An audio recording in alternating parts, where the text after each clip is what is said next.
속아서 살았지만 이제 그리스도 예수 안에서 새로운 생명을 얻고 또한 그리스도의 사명을 우리에게 주셨으니 감사합니다. 이제 무엇을 위해 살아갈지 분명한 이유를 알고 살아가는 저희들 되게 하여 주옵소서. 그래서 중요한 이 말씀이 우리의 영혼 속에 각인뿌리 체질되게 하여 주옵소서. 우리 주 예수님 이름으로 축복하며 기도합니다. 아멘. 저와 여러분들이 반드시 들어야 될 것은, 성경은요 자꾸 무엇을 말하냐면 복음에 대해서 말하는 겁니다. 이 복음은 결국 구원이 무엇인지 우리에게 정확한 길을 알려주시는 것이 바로 복음입니다. 그렇기 때문에 이 복음을 듣고 복음을 가진 사람은요 먼저 변하는 게 있는데요, 신분이 변합니다. 하나님의 자녀로 바뀌는 거예요. 자, 그러면 우리가 이 복음이 뭐냐 했을 때, 오늘 본문 말씀에도 중요한 말씀을 하셨잖아요. 이 복음은 이 선지자들로 기록한 미리 약속한 하나님의 아들에 관한 것이다 라고 했습니다. 이 복음은요 하나님의 아들입니다. 하나님의 아들이 왜 이 땅에 와야 되냐, 그거는요 근본 문제 때문에 그래요. 하나님을 떠나버렸어요. 하나님을 떠나버리니까 이 행복이 없는 것입니다. 하나님을 떠나니까 다른 것을 통해서 하나님을 만나려고 애를 쓰는 거예요. 그걸 보고 종교 우상입니다. 그런데 종교생활, 우상 숭배 우리가 전에 해봤지 않습니까? 그런데 이게 우리를 계속 고통 속으로, 저주 속으로 끌고 가는 이 늪이에요. 늪. 사망의 늪입니다. 그렇기 때문에 우리는 하나님을 떠나니까 방황하고 또 저주 가운데 계속 빠져나오지 못하는 겁니다. 그리고요 절대 해결할 수 없는 죄를 우리가 가지고 있는 겁니다. 그래서 이 죄를 해결할 수 있는 유일한 방법은 오직 피입니다. 왜냐하면 죄는 자꾸 저주를 불러오거든요. 저주가 계속 괜히 오는 게 아니라 죄 때문에 오는 거예요. 그럼 또 사람들이 거봐, 내가 죄 때문에 온다고 그랬지, 너 그렇게 살 것 같으면 저주가 오는 거야 라고 사람들을 말합니다. 그러면 자기는 똑바로 사냐? 그게 아니에요. 왜 그러냐면 저주가 오는데 죄 때문에 오는 거라고 생각하면 맞는데 그 죄가 뭔 죄인지 알지를 못하는 거예요. 그 죄는요 원죄입니다.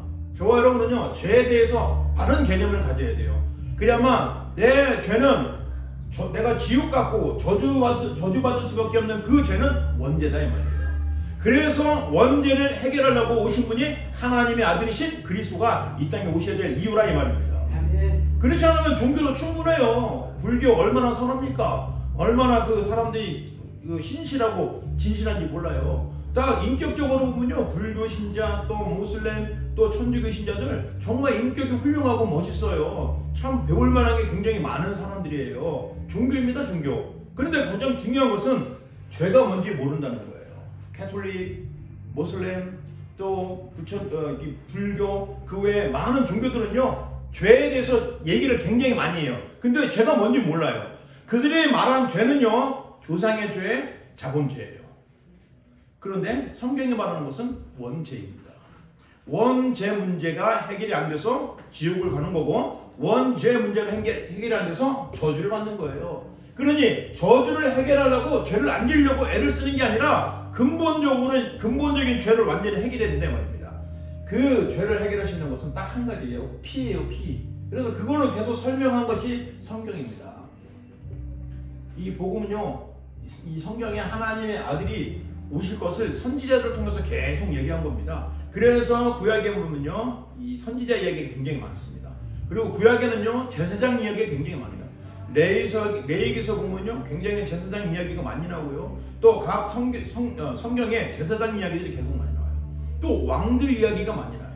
왜? 성경은 다른 일도 많은데 굳이 선지자 이야기와 제사장 이야기와 왕들 이야기가 가득 차 있는 걸까요?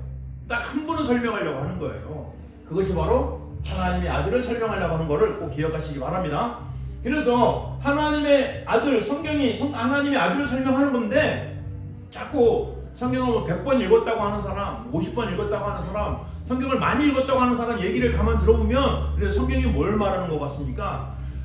성경을 읽어보니까 참 사람이 착해야 되고 잘 살아야 되고 열심히 살아야 돼요. 또 하나님 잘 믿어야 돼요. 막 이렇게 얘기를 해요.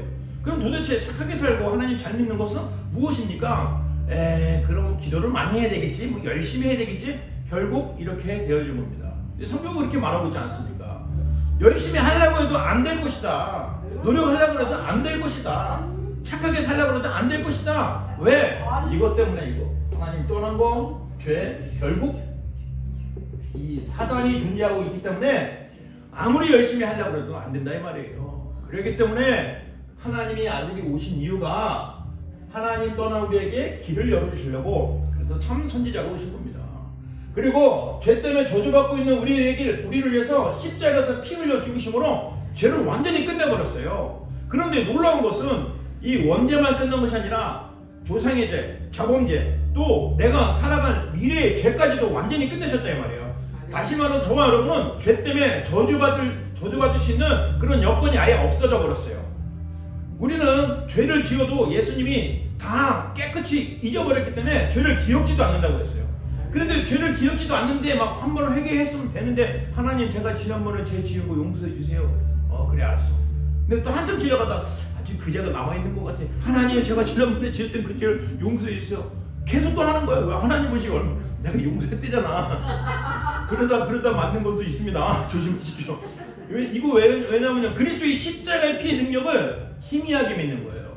그죠? 전에 비유를 한번 얘기했듯이 어떤 아이가 놀다가 이 공놀이하다 보면 유리창을 깰 수 있잖아요. 근데 유리창이 큰 유리창이에요. 그러니까 얼마나 비싸요. 그런데 이 아이가 다른 아이 같았으면 막 깨고 도망갈 텐데, 이 아이는 너무 착해갖고 주인한테 가서 아저씨 제가 했어요. 용서해 주세요. 그러니까 주인이 화가 났지만 그래도 아이가 도망가지 않고 자기가 깼다니까 용서해 줬어요. 그래, 아유 네가 그래 너 착하네, 용서해 줄게. 그래 자 가라. 딱 갔단 말이에요. 근데 그 아이가 집에서 생각해보니까, 곰곰이 생각해보니까 이 유리가 너무 커, 너무 비싼 거야. 그래서 자기가 깼는데 용서해 줬다고 했지만 너무 양심적이야. 아닌 것 같아요. 아저씨한테 또 왔어.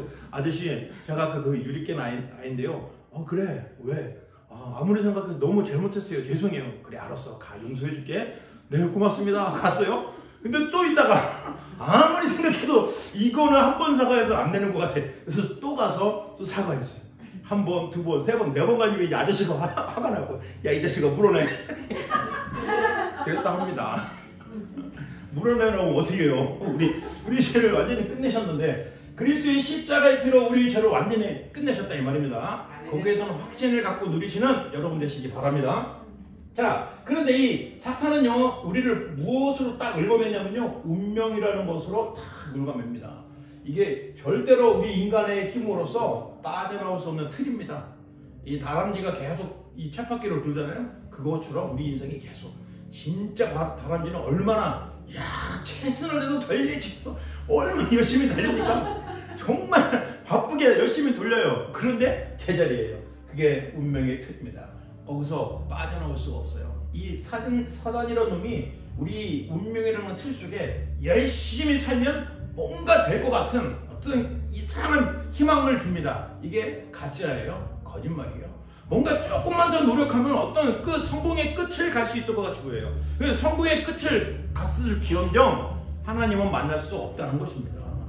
성공의 딱 자리에 가 있을지언정 죄는 해결이 될 수가 없다는 거예요. 거기에 하나님도 없고요, 죄가 해결될 수 없고요, 사단을 이길 수조차 없다 이 말입니다. 그래서 우리는 이 사단을 완전히 박살내신, 승리하신 참 왕이신 그리스도를 고백하고 선포해야 된다 이 말이에요. 그래서 오늘 중요한 말씀은 뭡니까? 결국 성경은요 계속 삼직을 이야기하셨다고 하셨지 않습니까?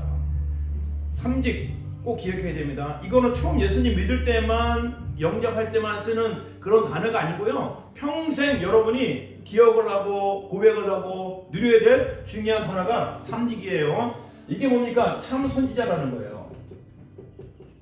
하나님만은 길을 열으셨고요, 이 구원받은 것은 영혼의 구원뿐만 아니라 육신의 구원까지 완전히 회복된다는 사실을 꼭 기억하시기 바랍니다. 그래서 우리는 건강하게 살아야 되고요, 경제의 복을 받으며 살아야 되고요, 모든 사람들이 다 이해하고 수용할 수 있는 여유를 가지고 살아야 됩니다.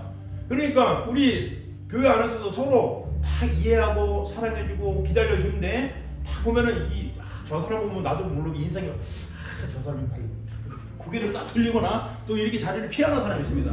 그런 사람이 있을 수 있어요. 괜찮아요. 근데 이것이 복음을 자꾸 누리게 되면요, 이 구부러진 게 자꾸 펴지게 되는 것입니다.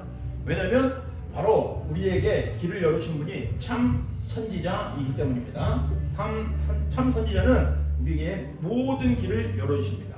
운명에서 사망에서 생명으로 하나님의 은혜의 길로 열어주시는 그분이 참 선지자인 것을 꼭 기억하시고 누리시기 바랍니다. 자, 또 중요한 것은요, 이 참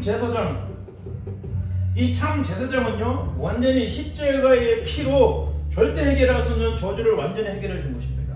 이게 바로 참 제사장이에요. 지금도 이 죄는 아주 무섭게 우리를 올가맵니다. 근데 사실은 아무 힘도 없거든요. 근데 우리가 속아요. 왜냐면 저와 여러분이 하나님 말씀 알기 전에 유교적인 사상, 윤리와 도덕이 이게 체질이 됐기 때문에 죄를 지면 벌을 받고 죄를 지면 또 어려움 당하고 이런 것이 아주 습관이 되어버렸어요. 체질이 됐어요. 근데 이게 맞는 것 같은데, 그런데 우리가 아무리 죄를 짓는다고 해도 또는 안 짓는다고 해도 저주가 없어지는 게 아니라 근본적인 죄를 이미 그리스도께 다 끝내셨기 때문에 죄에 대해서 그 죄 때문에 오는 그 대가는 우리가 더 이상 안 받아도 된다는 것입니다. 그러나 우리는 선한 양심과 하나님의 마음이 있기 때문에 죄가 무엇인지 구별을 하고 우리는 죄를 짓지 않아도 되는 사람이 된다 이 말입니다.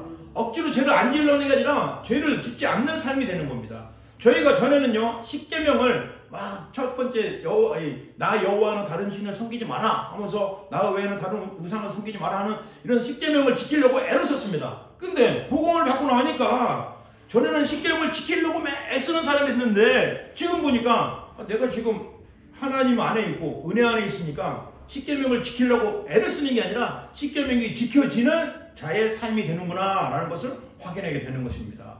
그러니까 말씀을 지키려고 애를 쓰는 사람이 아니라 말씀의 핵심이신, 성경의 핵심이신 그리스도를 누리게 되면 그 그리스도를 누리고 있는 사람, 하나님의 자녀로 살아가고 있게 된다 이 말이에요. 그러니까 이스라엘 백성들이 출애굽을 했잖아요. 출애굽을 하려고 얼마나 그 사람들이 뭐 애를 썼습니까? 아니잖아요. 하나님이 은혜로 다 그들을 옮겨주셨어요. 가나안 땅을 가기 위해서 출애굽을 하고 또 광야를 가게 되는 것입니다. 광야길을 가는데 우리는 자꾸 속아요. 뭐 먹을 거 없다, 또 목마르다, 또 여러 가지 막 육신적인 거 부족하다고 속는다 이 말입니다. 거기에 속지 마시고요. 하나님은 그리스도 안에, 언약 안에 모든 것이 다 있다는 것을 알게 해주시려고 광야 생활 40년을 허락하신 거예요. 여러분들이 이 사실을 꼭 기억하시고 승리하시기를 예수님으로 축원드립니다. 자, 오늘도 예수님은 우리의 그리스도입니다. 그래서 우리에게는 하나님 만나는 길, 그리스도입니다. 자, 그리고 하나님 누리는 길, 바로 성령께서 우리와 함께 하신 것을 꼭 기억을 하십시오. 그리고 또 하나님의 뜻을 아는 길, 이 세 가지만 오늘 딱 기억하면 세 가족들이 정말 평생에 승리할 수 있는 답을 찾고 계속 누릴 수 있는 것입니다. 자, 하나님을 만나는 길은 그리스도 아닙니까? 그리스도 외에는 다른 길이 없어요. 그리스도로 딱 결론 낼 때 그리스도가 삼직으로 오셔서 우리의 근본 문제 완전히 해결하신 참 왕으로 오셔서 사단을 완전히 박살내셔서 승리하신 참 왕이라는 것입니다. 그 길이 바로 그리스도. 그리스도가 누구냐 할 때 또 예수라는 이름을 모르면 안 됩니다. 예수라는 이름을 가진 그리스도이십니다. 그러면 그리스도가 누구냐 할 때 예수는 누구냐 할 때 그리스도. 왜냐하면 예수라는 이름을 가진 애들이 되게 많잖아요. 저는 처음에 전도하는데 전에 헤스스 그래서 헤스스 그거 뭐야 그랬더니 예수래요. 너 이름이 예수야? 예수라는 이름을 많이 가졌습니다. 근데 그 아이는 그리스도가 아닌 거예요. 그런데 그리스도를 오신 분은 딱 한 분이에요. 그분이 예수라는 겁니다. 그래서 예수, 자기 죄를 백성을 자기 죄에서 구원할 자 이름이 바로 예수라는 것입니다. 그래서 그 그리스도로 오신 그분이 하나님 만나는 길이기 때문에 그리스도 안에서 하나님을 만나는 모든 길이 열렸다는 걸 꼭 기억하시고요. 하나님을 누릴 수 있도록 지금도 역사하시는 분이 성령입니다. 성령, 하나님의 영, 성령께서 지금 저와 여러분이 다 모시고 있는 것입니다. 성령이 계시기 때문에 그리스도를 고백할 수 있는 믿음이 생긴 거고요. 성령이 계시기 때문에 예배 시간에 탁 맞춰서 열심히 오려고 악셀러를 밟고 신호위반도 해가면서 오는 것입니다. 이 성령이 역사하지 않으면요, 꼭 교회를 가야 돼. 정말 가야 돼. 오늘 제 막내 아들이 오늘 교회를 안 왔어요. 그래갖고 제가 화가 나고, 야 임마 너 왜 교회 안 왔어? 했더니 너무 늦게 일어나갖고 못 일어났다고. 그래서 막 나도 모르게 화가 났어. 야 이 자식아, 너 지금 랩런트가 돼갖고 예배도 안 나오고 그러면, 그래도 뭐라고 소리 질러. 나 여기서 예배 드렸어요! 그러는 거야. 그래? 야, 그래도 그렇지. 교회에서 와서 예배 드리는 게 낫지. 내가 일부러 한 건 거 아니냐? 하면서 소리를 나한테 질러갖고 내가 기주고, 아예 알았다. 하지만 야, 아빠도 일찌감치 예배 참석하는데 너도 그래야 되지 않겠냐? 하더니 알았다고, 다음부터 그렇게 할게. 막 그럼 해갖고 이게 오히려 더 당당하더라고요. 그래서 아무튼 그래도 하나님의 성령이 계시니까 뭐 집에 계시든 교회에 오시든 하나님이 함께 하신다는 이 사실을 꼭 기억을 하시고요. 우리가 이 하나님을 누리는 것은요, 하나님의 성령을 모시고 있으면 언제든지 어디서든지 하나님과 함께하는 누림이 된다 이 말입니다. 여러분 안에 성령이 계신다는 꼭 기억하시고요. 자, 그럼 더 중요한 것은 하나님의 뜻을 아는 게는요, 말씀뿐이 없어요. 왜냐하면 하나님은 언제든지 말씀을 먼저 주시거든요. 우리에게 이 성경 전체의 말씀을 주셨잖아요. 그리고 저와 여러분이 성경 전체의 말씀을 주셨는데 워낙에 죽도록 성경을 안 읽으시니까 또 목사님들을 통해서 말씀을 정리해서 이게 이 말씀이야 하고 매주마다 여러분에게 탁탁 떠서 먹이시잖아요. 그게 바로 하나님의 말씀입니다. 그 말씀을 제대로 들으시는 여러분이 하나님의 뜻을 아는 길입니다.